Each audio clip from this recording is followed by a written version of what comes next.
Shalom adik-adik, selamat pagi. Ketemu lagi dengan Kak Imel, Kak Tian, dan Kak Stefano. Hari ini kita akan memuji Tuhan.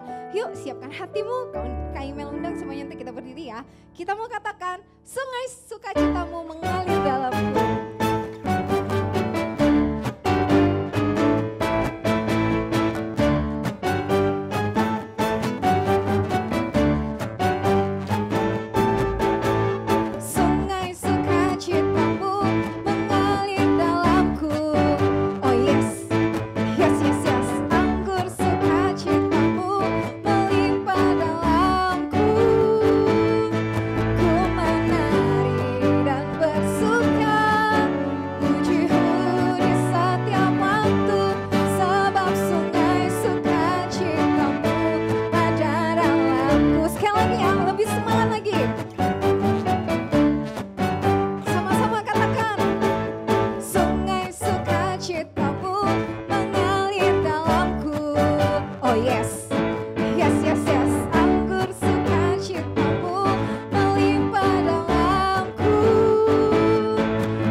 Sukacita Tuhan sudah melimpah dalam hidup kita.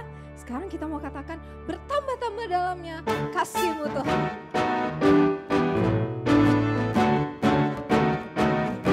Yuk lebih semangat lagi ya. Berikan yang terbaik bagi Tuhan.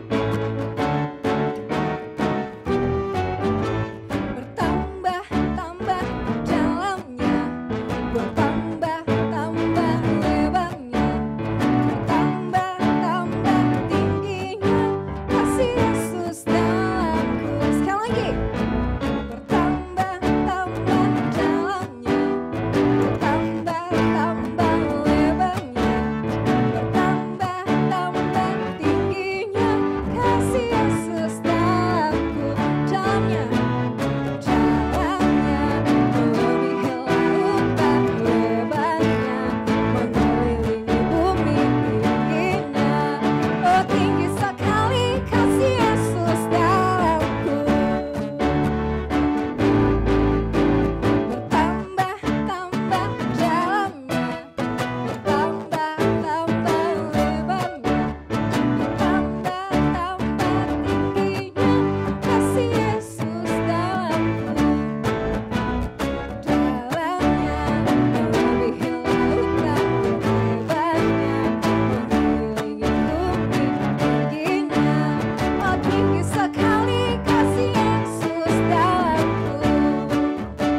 sudah memberikan yang terbaik bagi Tuhan, yuk mari siapkan hatimu. Kita akan memberikan yang terbaik bagi Tuhan. Lebih lagi kita akan mendengarkan firman Tuhan. Kita memuji Dia, kita mau menyembah Dia lebih lagi. Sungguh teramat indah kasih-Mu Tuhan di dalam kehidupan kami. Karya-Mu nyata Tuhan. Karena itu Bapa, biarlah kami boleh terus memuji memuliakan nama-Mu Tuhan. Karena inilah cara kami Tuhan untuk kami membalas kebaikan-Mu di dalam kehidupan kami. Mari adik-adik kita mau katakan, kita mau nyanyikan lagu Kemanakah Aku Harus Pergi Tuhan.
Tuhan untuk pengorbanan-Mu yang begitu indah di dalam hidup kami Bapa. Kalau kami ada sampai saat ini Tuhan, itu semua karena Engkau melayakkan kami dengan kasih-Mu yang sempurna Bapa. Inilah pujian penyembahan kami, rasa syukur kami di hadapan-Mu Tuhan. Biar itu boleh menyenangkan hati-Mu di surga. Kami siapkan hati kami Tuhan untuk mendengarkan kebenaran firman-Mu. Berkati kami Tuhan, urapi setiap kami Bapa. Terlebih-lebih lagi Tuhan, Kakak yang akan menyampaikan kebenaran firman-Mu Tuhan. Biarlah apa yang hamba-Mu sampaikan bagi setiap kami boleh bertumbuh di dalamnya Tuhan. Kami boleh menjadi anak-anak yang Engkau ingini Bapa. Terima kasih Yesus. Dalam nama-Mu kami berdoa, mengucap syukur. Sama-sama kita katakan amin. Shalom adik-adik, gimana kabarnya? Masih di rumah aja, masih betah adik-adik ya? Harus betah karena kita harus tetap jaga kesehatan kita supaya nanti kita bisa ketemu sama-sama di Sunday School. Hari ini Kak Eka mau cerita tentang firman Tuhan. Judulnya I am nothing without God. Kak Eka bukan apa-apa tanpa Tuhan. Sama adik-adik juga bukan siapa-siapa, bukan apa-apa tanpa Tuhan.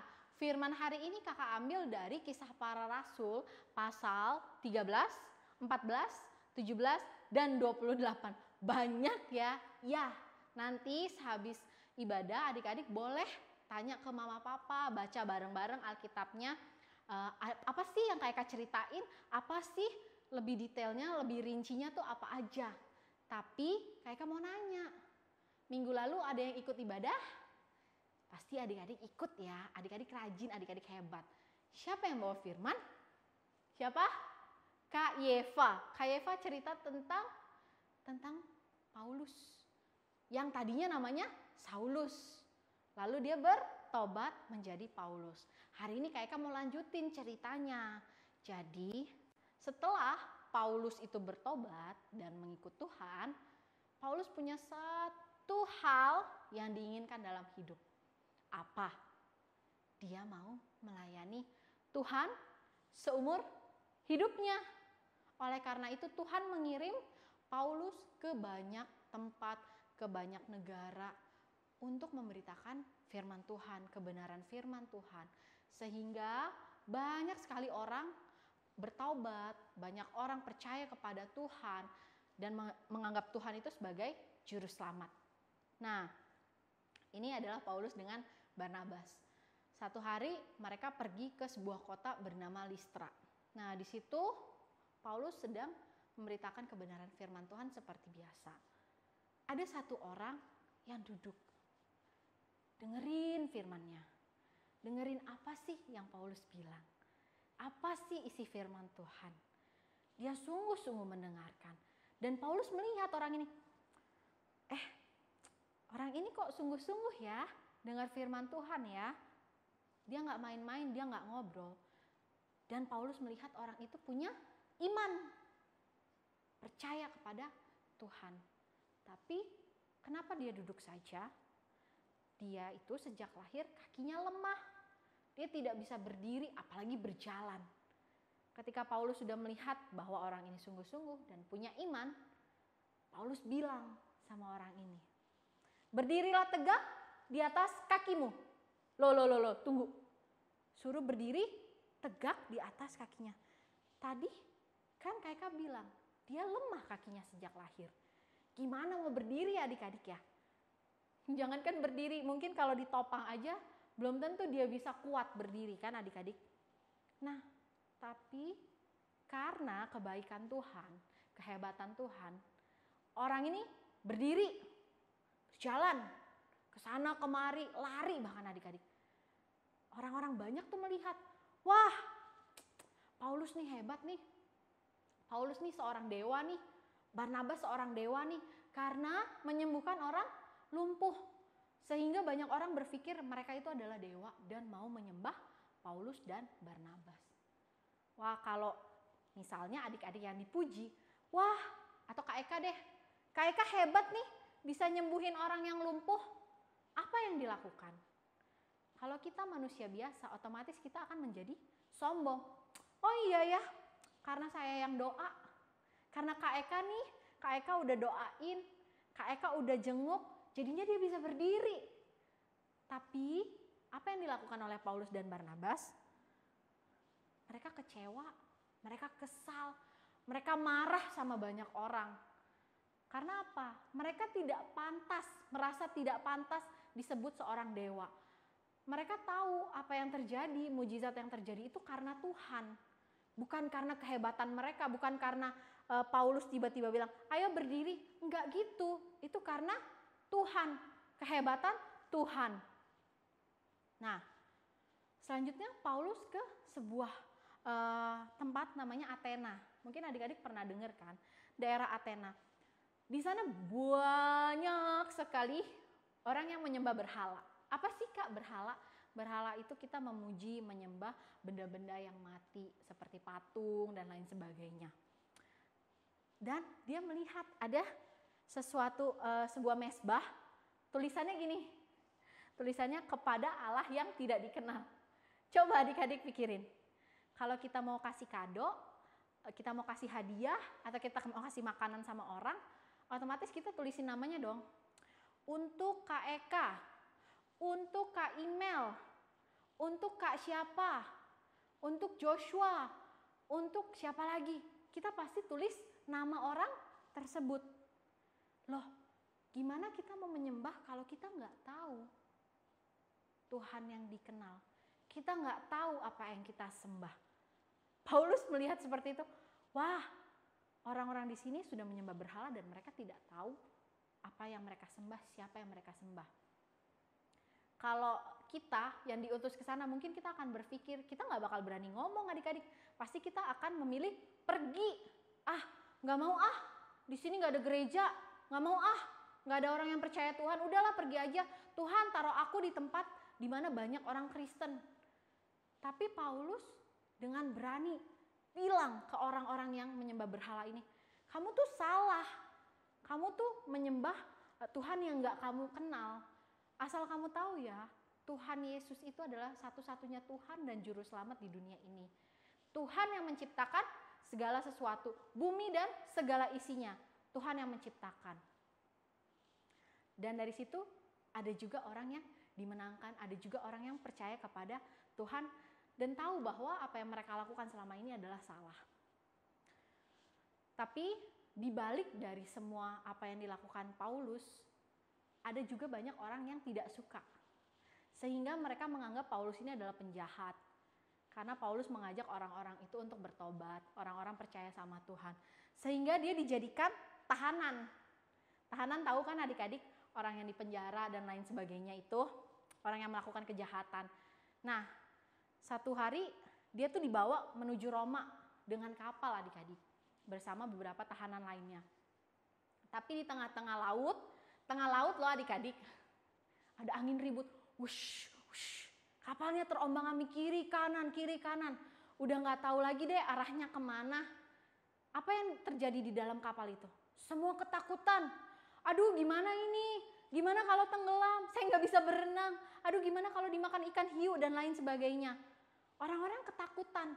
Kalau Kak Eka di dalam kapal itu pasti juga, Tuhan gimana ini, takutnya tenggelam, takutnya dimakan ikan buas dan lain sebagainya. Tapi Paulus hebat juga loh adik-adik. Di tengah-tengah keributan itu, di tengah-tengah ketakutan, kepanikan itu, Paulus menenangkan hati banyak orang. Orang-orang yang ada di kapal itu ditenangkan oleh Paulus. Paulus bilang gini, tidak seorang pun kamu akan kehilangan sehelai rambutmu. Hah? Gimana caranya kita nggak kehilangan sehelai rambut adik-adik? Ini tuh di tengah laut, lagi badai, kapal kita kiri kanan terombang-ambing, kita nggak tahu kita akan selamat atau enggak. Tapi Paulus berani ngomong seperti itu. Itu siapa yang suruh? Tuhan. Bukan karena kehebatan dia sendiri, tapi dia percaya bahwa Tuhan yang akan menyelamatkan. Dan apa yang terjadi? Mereka melihat ada satu daratan dan ternyata itu adalah Pulau Malta. Dan mereka berusaha untuk menepi ke pulau tersebut. Nah, di sana mereka ketemu dengan penduduk Pulau Malta, dan orang-orang di sana tuh sangat ramah sekali menyambut Paulus. Lalu mereka membuatkan seperti api unggun adik-adik, karena pada saat itu sedang mendung cuacanya. Jadi mereka buatkan api unggun untuk menghangatkan badan. Tiba-tiba pas Paulus mau ngambil ranting dan taruh di api, ada namanya ular beludak. Adik-adik boleh searching nanti ya. Ular beludak ini adalah salah satu ular yang cukup mematikan. Nih kita bisa lihat di gambar ini, Paulus langsung digigit cetik sama ular ini. Tangannya langsung merah. Kalau nanti adik-adik searching, ular ini tuh mematikan. Jadi pertama akan membuat area yang digigit itu bengkak. Dan bisa juga menyebabkan kematian kepada orang yang digigit. Tapi pas orang-orang ini lihat, wah kayaknya Paulus nggak bakal bertahan lama nih. Kayaknya Paulus bakalan mati nih karena udah digigit sama ular beludak ini. Tapi ternyata apa yang terjadi? Paulus tidak merasakan sakit apapun. Paulus sehat, tetap segar bugar. Nah, mereka bingung, kok bisa Paulus sehat, Paulus nggak sakit apa-apa, padahal tadi digigit ular beludak. Karena apa? Paulus tuh tahu bahwa Tuhan yang akan menyelamatkan dia, melindungi dia. Dan di sana Paulus kembali lagi melayani Tuhan dengan memberitakan firman, dan banyak orang dimenangkan di pulau tersebut. Selanjutnya, coba. Ini satu pertanyaan, apakah kita mau memuliakan Tuhan atau memuliakan diri kita sendiri? Terkadang ketika kita melayani Tuhan adik-adik, kita merasa, oh aku hari ini bawa firman nih, Kak Eka bawa firman nih, bagus deh Kak Eka bawa firman, pinter deh Kak Eka. Kak Eka berpikir seperti itu berarti Kak Eka untuk memuliakan diri sendiri, bukan untuk memuliakan Tuhan. Seharusnya ketika kita melayani, apa yang kita lakukan untuk kemuliaan nama Tuhan. Oh, kalau kita bisa ada sampai hari ini, kita bisa melayani Tuhan, itu semua karena Tuhan, karena kebaikan Tuhan yang ada di dalam kehidupan kita. Bukan karena Kak Eka pinter ngomong, karena Kak Eka sekolah. No, bukan gitu. Kak Eka bisa cerita firman Tuhan, atau adik-adik bisa nyanyi, bisa main musik, bisa segala hal, itu karena Tuhan. Ketika kita dipercayakan satu, dua, atau banyak hal yang Tuhan kasih ke hidup kita, kita harus pakai untuk memuliakan nama Tuhan, bukan untuk menyombongkan diri sendiri.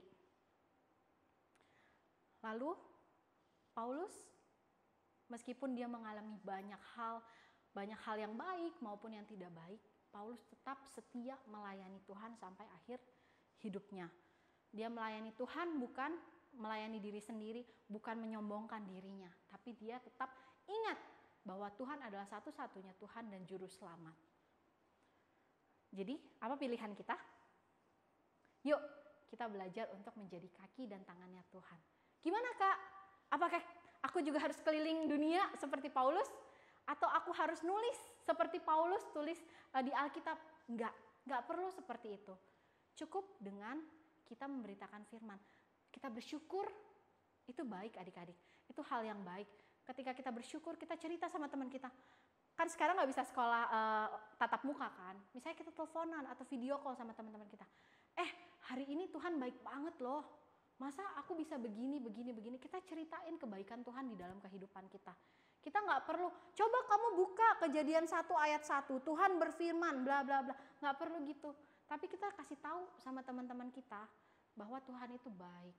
Tuhan itu selalu menjaga kita.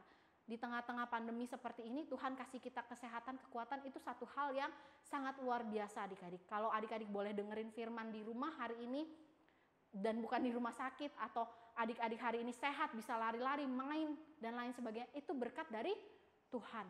So kita harus bersyukur. Selain itu, aplikasi dalam hidupnya ada 2. Pertama, menjadi berkat. Menjadi berkat itu bukan berarti kita harus memberikan barang-barang kepada orang lain. No, tapi kita bisa menjadi contoh. Kita bisa menjadi teladan buat teman-teman atau di lingkungan kita, di keluarga kita. Kita bisa menjadi anak yang baik, kita bisa menjadi kakak atau adik yang baik. Itu adalah menjadi berkat. Nah, seperti Paulus yang ada di dalam kapal tadi. Mungkin nggak Paulus itu takut? Mungkin. Mungkin aja Paulus punya ketakutan sendiri. Tapi dia tahan dan dia meneguhkan hati orang-orang. Dia memberikan semangat untuk orang-orang. Dan di situ Paulus menjadi berkat buat orang-orang yang ada di situ. Dan yang kedua, yang penting adalah tidak sombong. Tadi Kak bilang, Paulus dibilang sebagai dewa. Paulus mau disembah oleh banyak orang. Tapi Paulus nggak mau. Dan Paulus merasa nggak pantas untuk disembah. Karena Paulus hanya manusia biasa sama seperti kita. Sama dengan kita. Ketika kita punya talenta, kita punya keahlian, kemampuan, atau uang, atau apapun itu, kita nggak boleh sombong. Kita harus ingat bahwa ini semua untuk kemuliaan nama Tuhan. Ini semua dari Tuhan dan kita mau kasih kembali ke Tuhan untuk kemuliaan nama Tuhan. 2 poin itu, Kakak berharap adik-adik mengerti firman hari ini. Kakak berharap kita semua jadi berkat, kita semua tidak sombong. Itu yang paling penting dalam kehidupanmu. Dan Kakak yakin dan percaya bahwa Tuhan akan selalu memberkati kita dimanapun kita berada. Terakhir adalah ayat hafalan. Ayat hafalannya gampang Kak. Ya gampang. Tapi artinya sangat baik adik-adik. Nah, diambil dari Yohanes 3 ayat 30. Kita baca sama-sama ya. Boleh ya? Kakak hitung 1, 2, 3. Ia harus makin besar, tetapi aku harus makin kecil. Yohanes 3 ayat 30. Besar yang dimaksud ini bukan besar badannya, no. Tapi ketika kita melakukan sesuatu, nama Tuhan yang utama, nama Tuhan yang dimuliakan. Ketika Kak Eka bawa firman, bukan Kak Ekanya, tapi apa firmannya? Apa isi firmannya? Apa yang Tuhan mau sampaikan lewat firman itu? Bukan, oh bagus nih firman hari ini nih karena yang bawa Kak Shirley, yang bawa Kak Yeva. Enggak gitu, tapi justru apa sih yang Tuhan mau sampaikan? Oh hari ini kita belajar untuk tidak sombong, kita menjadi berkat seperti Paulus. Kakak berharap adik-adik bisa hafalin ayat ini dan melakukannya di rumah. Sekarang kita mau tundukkan kepala kita mau berdoa sama Tuhan, kita mengucap syukur sama Tuhan. Tuhan Yesus yang baik, terima kasih buat hari ini Bapa. Kami belajar dari kehidupan Paulus Tuhan, yang percaya kepadamu sepenuhnya, 100% dalam kehidupannya. Meskipun dia mengalami masa-masa sulit, meskipun dia dipuji banyak orang Tuhan, tapi dia ingat satu hal, bahwa Engkau satu-satunya Tuhan dan Juru Selamat yang menyelamatkan, yang membuat mujizat Bapa. Kami yakin dan percaya Tuhan, Engkau selalu menyertai kami dimanapun kami berada. Keluarga kami juga ada di dalam tangan-Mu Tuhan. Biar firman ini merema juga di hati kami masing-masing Bapa. Kami bisa menjadi berkat bagi orang banyak. Dan kami belajar untuk memuliakan-Mu, untuk tidak sombong Tuhan. Kau tuntun kami meskipun kami kecil. Biar Engkau membimbing kami sampai nanti kami besar, sampai nanti kami tua Tuhan. Kami yakin dan percaya Bapa. Kami serahkan seluruh kehidupan kami ke dalam tangan-Mu. Seminggu ke depan kalau kami ada sekolah Tuhan, baik online maupun apapun Tuhan, Engkau memberkati setiap kami, berikan kepintaran, kecerdasan, kehebatan yang daripada-Mu Tuhan untuk memuliakan nama-Mu. Berkati setiap keluarga kami, papa mama kami, kakak adik kami juga Tuhan. Apapun yang dilakukan semuanya berhasil Bapa, berikan kesehatan, kekuatan yang daripada-Mu. Kami serahkan hari-hari kami ke depan ke dalam tangan-Mu. Hanya dalam nama Yesus, haleluya, amin. Sampai jumpa minggu depan, Tuhan Yesus memberkati. Shalom adik-adik, bagaimana kabarnya hari ini? Kakak ingin mengajak adik-adik untuk menghafal ayat hafalan di bulan Oktober dari minggu pertama hingga minggu keempat. Caranya, adik-adik bisa rekam dalam satu video, lalu dikirimkan ke nomor WhatsApp di samping ini. Batas pengirimannya 31 Oktober 2020. Setiap ayat yang adik-adik hafalkan akan mendapatkan 5 kupon, serta 3 video terbaik akan diposting di Instagram Bethlehem Kids. Jangan lupa dikirim ya adik-adik. See you next time. God bless you.